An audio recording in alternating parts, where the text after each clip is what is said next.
रद्द व्हायला लागले. 50%चं वरचं 2% बोगस नाही का मग? बरोबर आहे.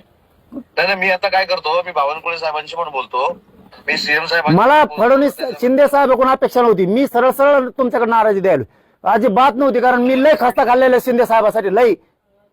नाही पण शिंदे साहेबांनी काय केलं याच्यात? मराठ्यांचे विरोधात काम करणारे ओबीसीचे नेते शिंदे साहेबाच्या प्रवक्त्या संघ हा बाळासाहेब भवनला काय करतात, जे शिंदे साहेबाला आहे मग देतात.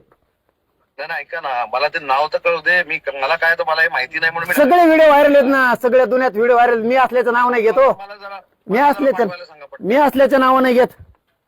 परत मी शिंदे साहेब नाराज याच्यासाठी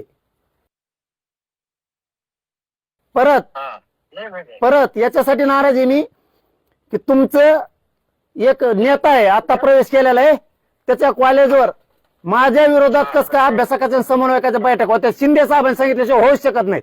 याच्यासाठी मी जीवाचं रान नाही केलेलं शिंदे साहेबासाठी. संभाजीनगरला हा, मी जीवाचं रान कशासाठी करतोय?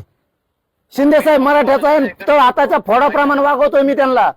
नाही ना, ऐका ना, मी अगदी आत्मविश्वासानं सांगतो 100% शिंदे साहेब अशा मीटिंग घ्या म्हणून सांगूच शकत नाहीत. आणि मग हे कसं काय घेतात मग तुमच्या तिथे कसं काय? मी तेच सांगतो ना. नाही मी सांगतो ना, मी आता माहिती तर घेतो, मला आता कळले ना, मी तुम्हाला दुपारपर्यंत याचा माझी एकच विनंती आहे बघा, शंभूराजेवर तुमच्यावर लय विश्वास ठेवतो मी. तुमच्या दोघांमुळे मी शिंदे साहेबांना सुद्धा लय विश्वास ठेवतोय. माझ्या पोरांचं प्रमाणपत्र रद्द करून वाटोळ करू नका. मला 4ही प्रमाणपत्र वैध ठरलेले पाहिजेत. मी तेच करतो, मला फक्त डिटेल पाठवायला सांगा माझ्या व्हॉट्सअपवर ताबडतोब आता. ठीक. मी शिंदे आणि मी तुम्हाला हे पण सांगतो अगदी कॉन्फिडेंटली आणि आत्मविश्वासानं सांगतो, शिंदे साहेब असं करू शकत नाहीत. मग शिंदे साहेबाच्या ऑफिसवर हे लोक कस काय आणि तुमचे प्रवक्ते नेतेत कस काय? म्हणजे तुमच्या प्रवक्त्याला मराठ्याकडून राहायचं. ऐका साहेब ऐका, तुमच्या प्रवक्त्याला मराठ्यांकडून पण राहायचंय आणि ओबीसी कोण पण राहायचंय आणि शिंदे साहेबाला शे दिलेले मग जवळ ठेव करतो. याचा अर्थ शिंदे साहेबाचा तुमचा प्रवक्ता गेम करतोय का? मी बघतो, मला फक्त संध्याकाळपर्यंत वेळ द्या आणि हे 4 सर्टिफिकेट पण मला पाठवा. मी बावनकुळे साहेबांशी पण बोलतो आणि मी तुम्हाला परत मी स्वतः फोन करतो संध्याकाळपर्यंत. तुमचा प्रवक्ता शिंदे साहेबाचा मग गेम करतोय का? बाळासाहेब भवनला नेऊन शिंदे साहेबाची राज्यात इज्जत गेली पाहिजे, मराठ्यातून उठली पाहिजे, ही प्रयोग चालू आहे का? नाही ते तपासावंच लागेल ना आता. म्हणून मला ते काय करा, मला फक्त कोणाला तरी सांगून ते व्हिडिओ पण पाठवायला सांगा आणि सर्टिफिकेट पण पाठवायला सांगा. मी तुम्हाला स्वतःवर फोन करतो संध्याकाळपर्यंत. ह्या मोडी लिपीतल्या फारशीतल्या नोंदी आहेत, ह्या कस काय रद्द होत्यात? शिंदे साहेबांनी नियुक्त केलेली माननीय शिंदे साहेबाची समिती हिनी नोंदी ग्रामपंचायतला चिटकेल्यात, ग्रामपंचायतला. आणि मग यांना माहित झालं की आपली नोंद सापडली. कुणाला? हांडेला, यशवंत हांडेला माहित झाली, दहीहंडे यांना माहित झालं. ग्रामपंचायतला भिंतीला काय चिटकेले तर म्हणले शिंदे साहेबाच्या शिंदे समितीनं तुमची नोंद चिटकेली, त्याच्यातून नोंद निघाली. ती कसं रद्द झाली? तुम्ही शोधलेलं खोटं आहे का? बोगस?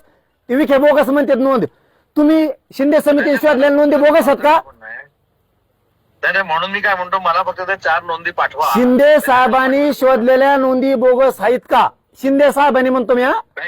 हो तेच सांगतो मनोज दादा, मी तुम्हाला तेच सांगतोय, ते होऊ शकणार नाही. मला तुम्ही पाठवा. हॅलो, पाठवून देतो. 4 नोंदी पाठवा. पाठव.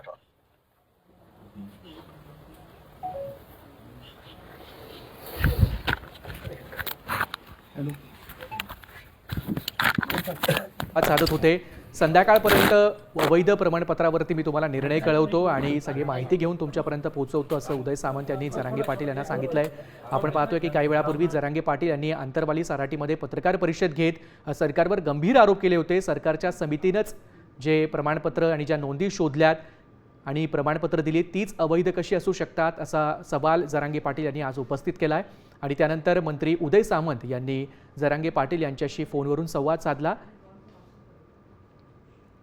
संध्याकाळपर्यंत या सगळ्या प्रमाणपत्रावरती आपण निर्णय देणार आहोत असं देखील त्यांनी सांगितलंय. सगळी माहिती मी घेतो असं देखील त्यांनी कळवलंय.